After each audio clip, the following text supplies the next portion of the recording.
Mano yung ginagawa mo? Hindi. Kaya ko yan eh. Ma, sa akin mo pagawa yan, ma.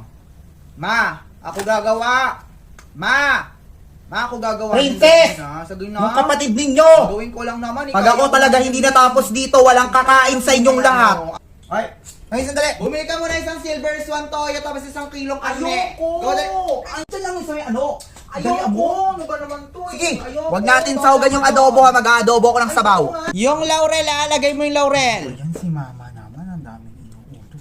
Tsaka suka na din. Palagay na din ako ng konting toyo. Patakpan ako ng kaldero.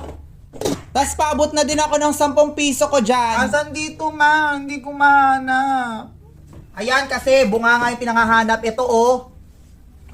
Ay, wait lang yung pala. Kunin mo yung Ayan, paborito niyo yung adobo.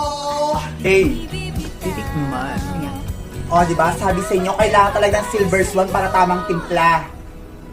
Mamaya ka lang kumain dyan. Bumili ka muna doon ng soft drinks.